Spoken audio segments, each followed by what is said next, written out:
He collapsed, marveling at paradise. He stripped off his disguise until he was down to his boxers.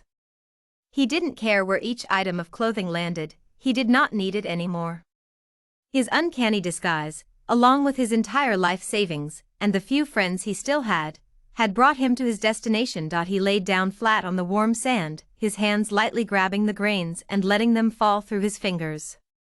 His eyes were closed and his legs were spread apart, he was the personification of pure bliss. He listened to the crashing waves, to the seagulls overhead, to the gushing wind, and basked in the strong sun. He couldn't care less for the effects of the UV rays, he would not live long enough to deal with its consequences. Abruptly, flashbacks invaded his mind. He could hear blaring sirens, flashes of red followed by pitch black, booming voices over megaphones. He slapped himself and shook the memories away, there was no need for such negativity today.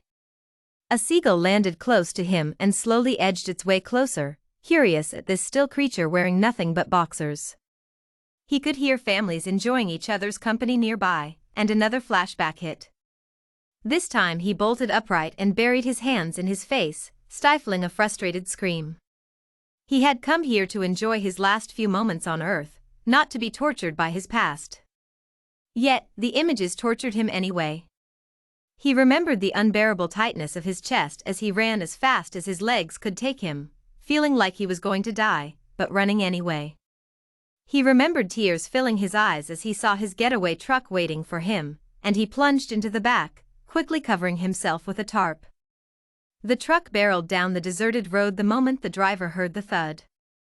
He crouched into a tiny ball, fighting for breath in the darkness, afraid of dying before he reached his destination.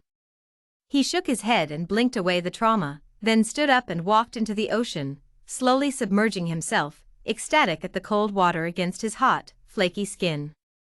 He dipped his head under water for a second, then shot up through the surface, flicking his shaggy hair back, water dripping out of his mangled beard. Beneath his feet he could feel the algae on the rocks. Then another flashback tore through his mind and he yelled in rage. The families that were once ignoring him now stared at him, fathers pulling their children away from this strange lone man. This flashback took him back 11 years. He was only 21 years old, bursting with excitement about life, eager to travel the world, to grasp at success, to find love, to give love. After 11 years he still sometimes bursts into a fit of laughter at how radically his life had changed in a matter of hours.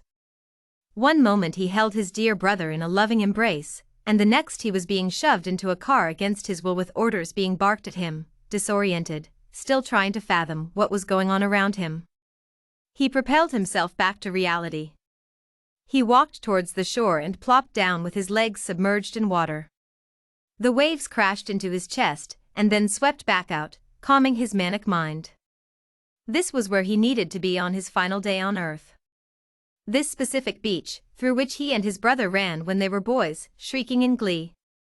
Where his darling mother watched them from afar, casually reminding them to be careful every few minutes. The location of their family's one vacation together, for one was all they could afford, was always meant to be his final resting spot. He remembered his brother's final resting spot. As if the body lay before him at that moment, he could see his brother on their living room floor, lying in a pool of blood. He could see the gun in his own hand. He could hear his mother shrieking in horror, yelling over the phone for someone to send help. She withdrew away from her son, not recognizing this murderous villain, desperate for protection against the being that was once a part of her very own body. He remembered the events of 11 years ago as if it were yesterday. The time between that day and this one was a blur of agony. His life was not a life anymore, he was simply waiting for death. Why wait? Why not walk into it? He gazed out at the ocean, thanking any supreme being that may or may not exist for getting him to this finish line. He had not felt peace in 11 years, until this very day. He thanked the supreme being for not allowing him to die in the concrete box he called home for 11 years. His bliss ebbed away with the ocean as he heard police sirens in the distance. He stood and slowly walked toward the promenade. The sirens got closer, and a smile spread across his face. This was it? This was the end. The cars sped through the promenade, voices blaring for pedestrians to get out of the way. Four officers emerged from two cars, guns outstretched, edging their way towards their located target. He had just one more flashback, but he did not fight this one. It was the one question he replayed over and over in his mind, remembering every detail of his mother's desperate voice and pleading face. "Why did you do it?" "I don't know, Mother. He was pointing the gun at me first, you know." "So you say, but you didn't need to do this. He wouldn't have really shot you." "Sometimes I wish that he did." No one believed that it was self-defense. A mixture of his mother not witnessing what happened, with the fact that the gun was registered in his name, with his brother's squeaky clean record, did not bode well for him during his trial. He did not fight the charges. He deserved every moment of his punishment. He took the life that he cared about the most. He deserved what lay before him.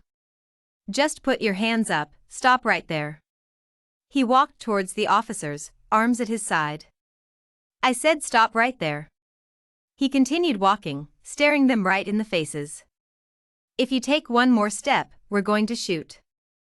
He silently walked 3 steps onwards before the men opened fire. He dropped to the ground, his smile still planted onto his face. He broke his silence once more, with one simple word. Freedom.